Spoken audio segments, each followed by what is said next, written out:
শুভ সকাল বন্ধুরা। আজকে হলো মঙ্গলবার আর বাজে এখন 8:10। এই যে টিফিন বানিয়ে নিয়েছি। টিফিনে এই যে দেখো, এখানে দেখো, এই যে স্যালাডটা থাকে, 2 দিন দেওয়া হয়নি বরকে, সেই জন্য আজকে বানিয়ে দিয়েছি শসা, টমেটো আর কাঁচা ছোলা দিয়ে। আর সাথেই দেখো এখানে করেছি লুচি। এই লুচিটাও ও টিফিনে নিয়ে যাবে। ফুলকো ফুলকো ভেজেছিলাম, আটার লুচি, জানো তো। ওই যে এবারে রেডি হতে, সব কিছু জোগাড় করতে হয়ে গেল, মানে এগুলো সব নেতিয়ে গেছে। এখন এই যে ফুড র্যাপিং পেপার দিয়ে একটু র্যাপ করে দিয়ে দেবো ওকে টিফিনে। একটু বড় বড় সাইজই করে দিয়েছে, কোনোটা ছোট কোনোটা বড়। আর আমরা তো ময়দা খাই না, খুব কম খাই, মাঝে মধ্যে ইচ্ছা হলে। আর প্রথমে এই লুচিটা বেলেছিলাম।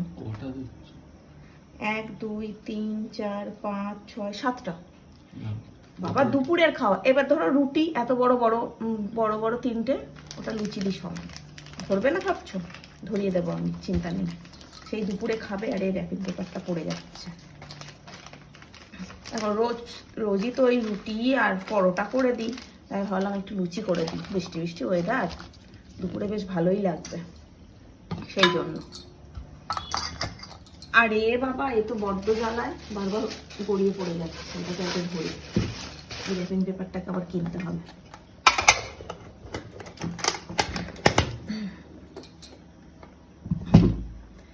আর সাথে করেছি ছোলা, আলু আর কুমড়ো দিয়ে তরকারি। এই যে লঙ্কাটা রেখে দিতে হবে, আমার বাবু খাবে। ওরা আবার একটুখানি এই লঙ্কা মেখে খেতে ভালো লাগে ওর।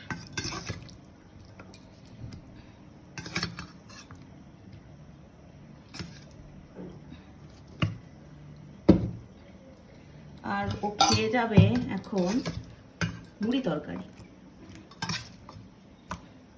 আর একটু কুমড়ো কাটলে হতো, একটা গোটা কুমড়োই কেটেছিলাম। যখন কাটি না মনে হয় কতটা বেশি কাটলাম, তো রান্না করার পর কমে যায় তরকারিটা। এই ডাল সরি। আর এই যে ডিম, আগে মুড়িটা দিয়ে দিই। ওরে বাবা। আর কুমড়ো তরকারি বা ঘুগনি এসব হলে ও মুড়ি খেয়েই যায় বেশিরভাগ দিন। তবে মুড়ির মধ্যে এখন এক বাটি জল ঢেলে নেবে, তারপর খাবে। আর সাথে আমাদের 3টা ডিম সিদ্ধ করেছি, খেতে থাকবে। খাও লেট হয়ে যাচ্ছে। আর এই যে ডিম আবার ঠান্ডা জলে ভিজিয়ে রেখেছিলাম সিদ্ধ করে।